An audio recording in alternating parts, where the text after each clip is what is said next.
and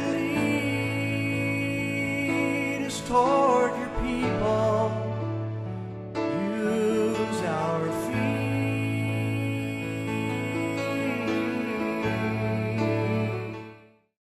Praise the Lord. We got 4 guys that are graduating this morning.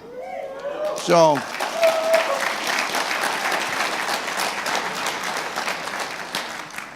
I would like, as I call your name, just come up, and one here with this family, here with your family, here, and over here with your families. So if you're supporting them, feel free to come up, and you can stand behind them if you'd like. Cody Cardick, I want you to come on up. Good job. And your family, come on up and stand behind them. Good job, Cody. Casey, come on up. And if you're here for Casey, come and stand behind him.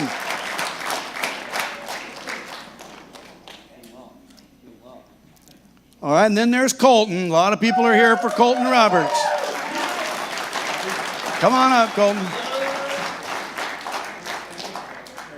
Just stand wherever somebody hasn't stood yet, and your family can stand behind you. And then Andrew Carrier, come on up.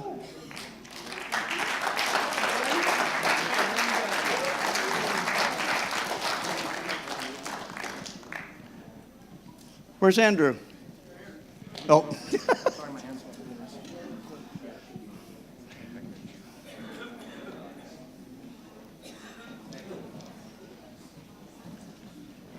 Praise the Lord.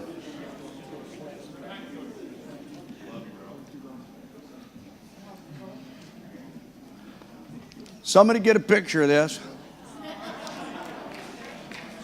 The reason I want somebody to get a picture is because always remember, when you affect one, you affect many. When one comes to Jesus, especially when they have been forgiven much, when they're out there in the world and they have been forgiven much, then what do? They love much. Watch what they can accomplish for Jesus Christ. Amen? All right, well, Andrew, you were the last one to come up, so I'm going to let you be the first to go ahead and go then. And then introduce your family to us. And anything you want to say to them, too. You're on. All right. This is my dad, Scott, my mom, Nancy, my friend Stella, my cousin Billy behind her, Denny and Pam, Kelly, my brother's wife. I don't see my brother. There he is. There's my brother Jason. My uncle Jim, who's Billy's dad. And you might have seen that guy back there before. Both of them. Thank you. All right, so what it was like, what it's like, and what it's going to be like. That's what they told me to say. So it was bad. I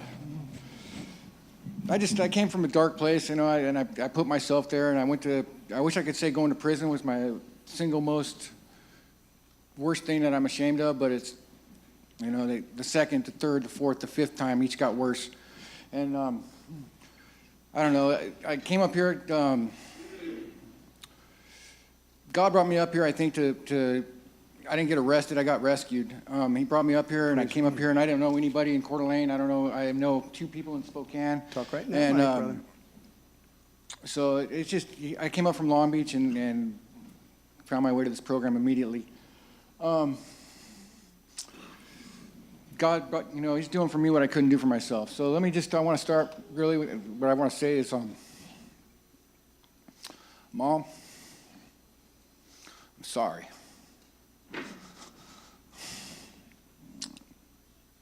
Dad, I apologize for everything I put you both through.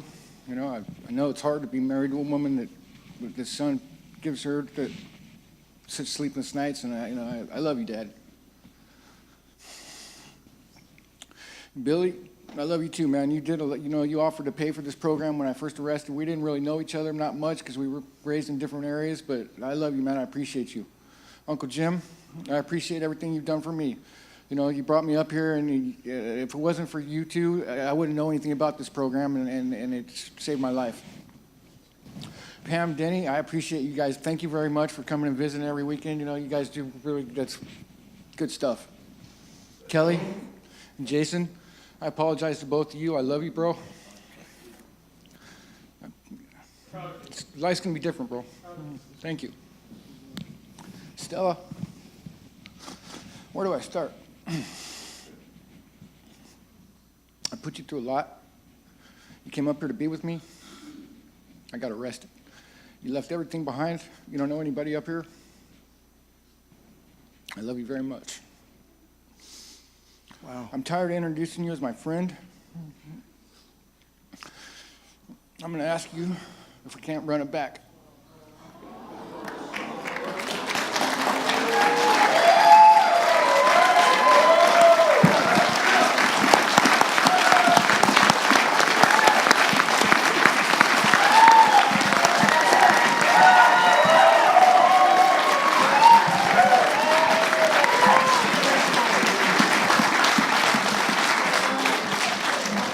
I did good, right? Hey, I just want to say thank you to you guys and you, Pastor Tim, and this program, and Stephen. Like, really has changed my life. You know, I've been in a dark place, and it's just been the light of my life. You know, and it's the tears that you put on these women in my life. If it wasn't for this program, I'd still be out there in my filth, and I appreciate it.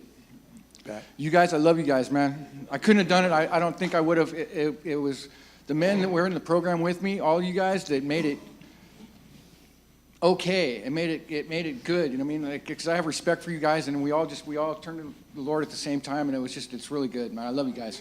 Thank you. Praise the Lord. Thank you.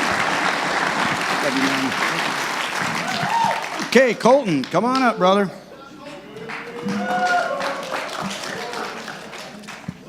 Introduce my family first. Please. Okay. So right here is my uncle-in-law, really close to me. Right here is my daughter and my girlfriend, and then Jenica, and then right behind her is my dad, my other daughter Alexa, my brother Logan, my mom Samantha, my grandpa Chuck, my brother Chandler, my sister Chelsea, and my other sister Kimmy, and Glenn, which is you can't hide, is a really close family friend. And I love you guys so much for just supporting me. But before I came to the ranch, I was in a really dark spot in my life. I was into drugs really bad. I was just full of anger and bitterness and depression, loneliness. I mean, all of it. I would close off everybody else to the world because I didn't want to come out and be open and talk about the things that were bothering me the most. And it was really hard for me. It ruined, a lot of relationships and really hurt me in my life. I lost my kids, got them taken, and my sister, bless her heart, she stepped up and took them so they wouldn't go to a foster care home. She stepped up and did that, and that's a really big sacrifice, and I love you so much for that. Seriously, thank you so much.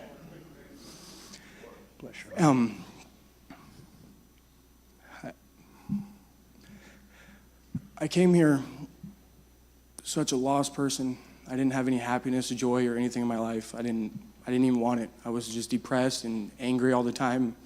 And I came here and I met some of the best people in my life. I mean, they've been there for me. I've been able to open up to them, tell them things that I never thought I'd ever be able to do in my life.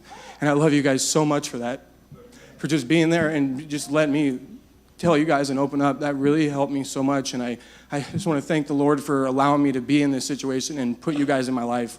I mean, I love you guys so much for that. Joe Daniel, man, you helped me out a lot. I love you so much, bro. Thank you. And I came here and, I was really hesitant on wanting to stay here. I didn't know anything about the Lord. I was really confused when we opened up the Bible and we were talking in it. And I wanted to leave at first, I was like, this isn't for me. I don't want to do it. I just want to go back, And I opened up to some of my brothers, and they really gave me some wise advice and counsel. And sat downstairs, and I just prayed, and I broke down crying, and I just couldn't do it anymore. I finally, something just clicked in my head, and it was the Lord telling me that, I can't do it on my own anymore. I've tried, and I tried, and I always ended up in the same spot every time. Right. I could not do it by myself. I needed Jesus Christ in my life so I could live a righteous life and not the filthiness I was in. I was, a very ungodly man. There was a sin, I was doing it. I wasn't happy with my life, and I took it out on the people closest to me, my family members. I mean, it was always fighting. I was stealing. I was, using drugs in their house, using drugs around my kids. I was doing it all. I was a really lost man. But I came here, and the Lord has changed me so much. He has opened up the doors that need to be opened, and He closed the ones that needed to be closed. And He's gave me so much peace at the things that bothered me the most growing up in my childhood and just throughout my life that I never thought I would get peace with. And He gave it to me, and He gave me love and understanding and wisdom. You know, I'm not the wisest all the time, but, you know, I'm working on it. But he's changed me 100%, and I would not be the man I am today without Jesus in my life. And I love all you guys so much. Read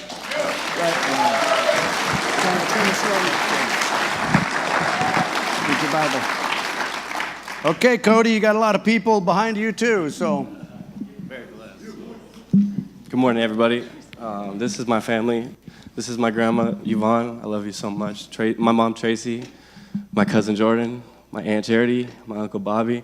My Aunt Katie. And Dino, my just godfather. He's just a family friend, but I love him very much. Cool.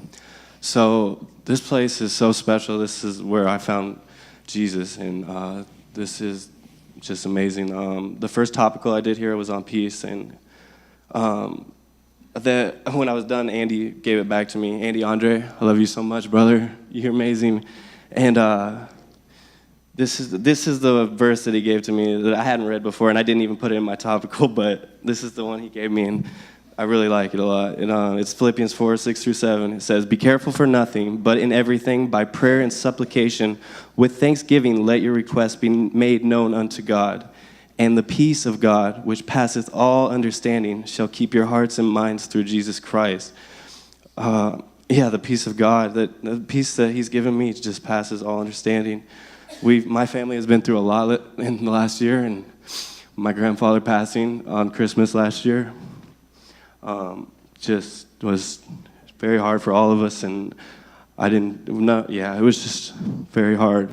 He was very important to all of us, and he was just a great man, and I did not handle the passing of him very well. But the peace that I've found here, I've had a lot of time to reflect on, and every time I just think about my grandpa, I just think about his smile and how he always was just in such a good mood and laughing. He was just such a great inspiration. And I've spent a lot of time just being so angry and resentful about my earthly father, who he kind of left my life, and I've just spent a lot of resentment to that, and I've just been able to forgive him and forgive myself, and just be like, Praise the Lord. God is so good, and I've been able to actually pray for him and want the best for him instead of having this hatred for him for leaving me. But God is so good and amazing, and I am so excited for just to be able to hear this word. I mean, I've read the Bible. I mean, I've been in it a little bit before I got here, but to spend 61 days just completely focusing on a relationship with God, that is a once in a lifetime opportunity, and I am so thankful. The brothers in my house, I love you guys so much. Everyone in this program, I mean, I love you guys so much, dude. Everything that the people in the program before, Varsel and Tyler, I love Ian, Nick, I love you guys so much, bro. Like, the example that they set when I got in here, it was amazing, man. They just made it. I could just see God through them. And the leaders in this program, like Andy, Stephen Hemming, Joe Daniels, Ryan Moore, it's amazing to see, like, God just talking through them. And it's just, I'm so grateful to be here today. Thank you guys so much. And thank you guys so much. I love you guys. Amen. Praise the Lord. Good job. Thank you, brother. I'm proud of you, man. Thank you, brother. Okay, Casey, last but not least. You're a good man. Thank you. Give it to him. How you guys doing? So evidently I'm supposed to be nervous getting up here to talk to you guys. It's kind of cool, though, because it makes your heart beat fast. It really does, you know. But Talk to the mic. See, but then it might get too loud, Pastor. They'll turn it down. You never know. Ask these guys; they'll tell you. I have a tendency to do that. It's all right.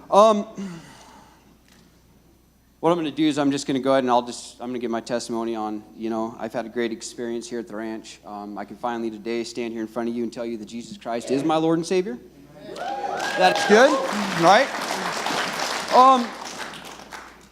Life was good growing up. I mean, for the most part. My parents, this is Tim. This is my mother. That's Teresa. This is my daughter, Emberly. This is my niece, Sophia. Hi. This is my beautiful wife, Adriana. Luckily enough, she's still around. That's an amazing thing. Thanks. That's God's grace right there. I'll tell you that right now. Seriously though, I can be a handful.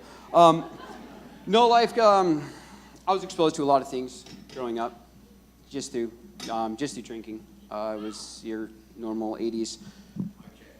Mic check. Your normal 80s part. Like my dad, just like him and his buddy, liked to have bonfires and stuff. You know, it was nothing harmless. I was raised with good morals. My dad was continuously telling me not to cuss. You know, watch my mouth. My mother's sons are good men. They are. Me, myself, I rebelled at about 13 years old, and I just decided that the business end of a pipe of whatever kind was what I was going to go ahead and take a hold of. Didn't work out for me so well. I'm 34 years old now, talking to you guys about how I finally got my life together, to the best of my knowledge. Good. You know, it was like junior year. I mean, I was doing really well, and everything it just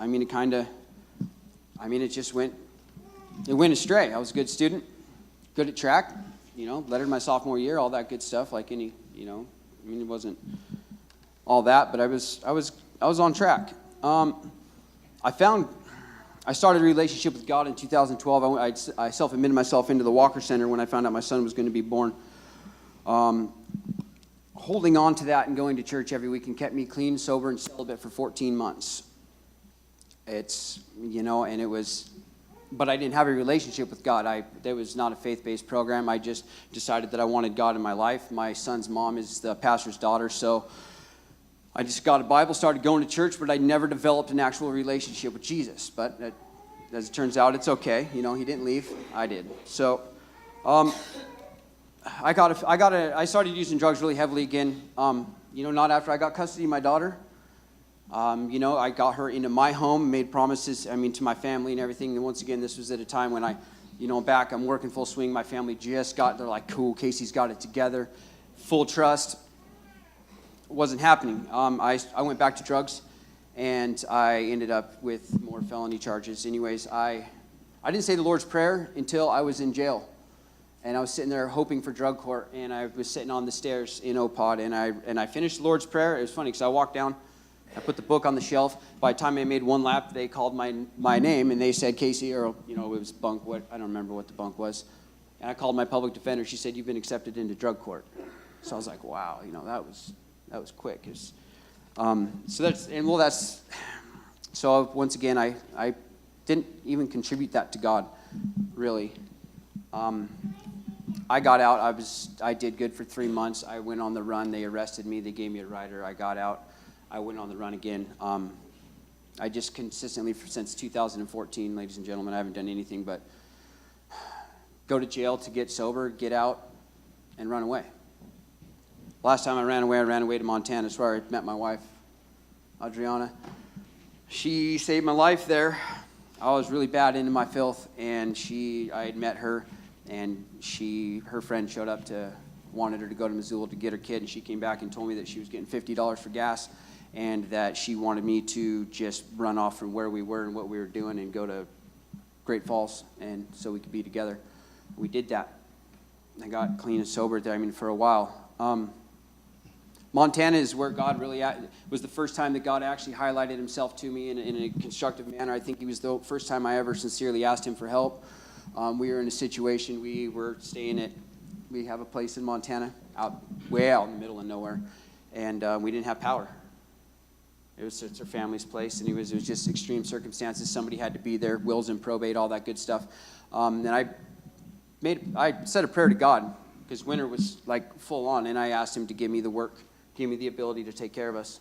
And that night it snowed 18 inches, and it snowed 8 inches every single day for the next 3.5 weeks. And I had the ability, and I made all the money I needed. We got the power turned back on. That was her mother, but anyways,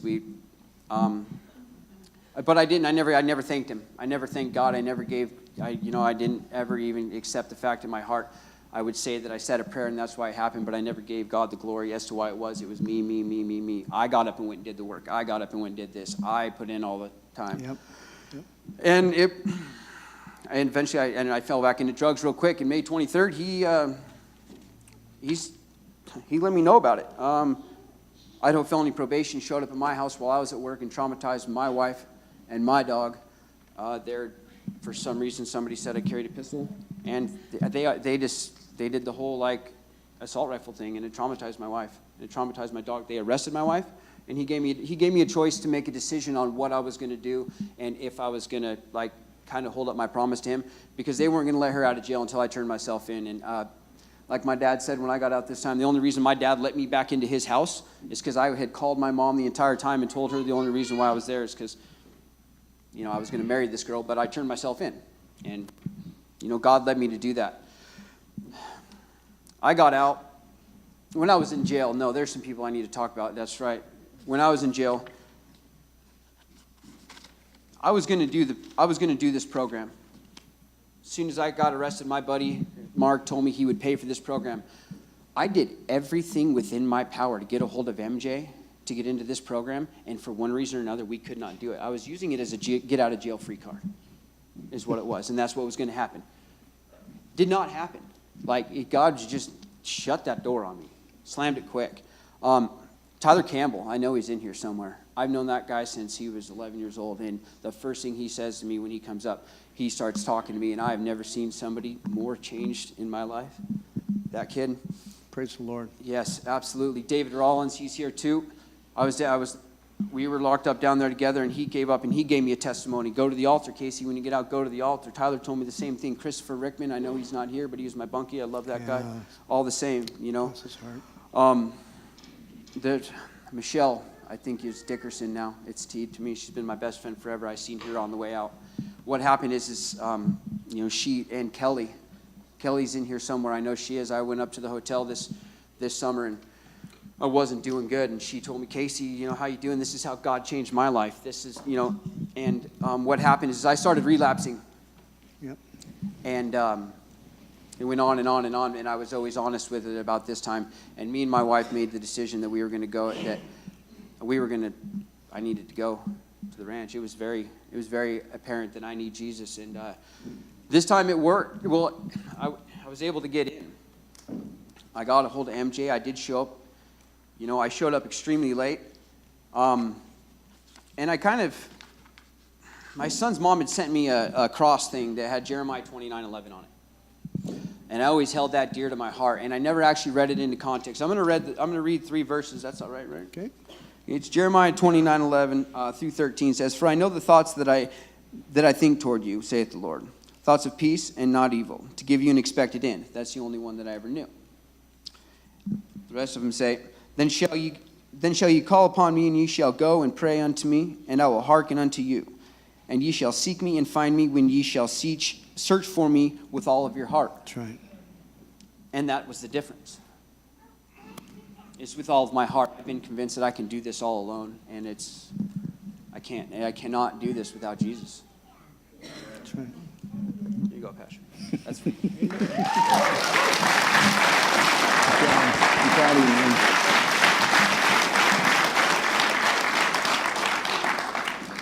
All right, congregation, we're going to pray for them.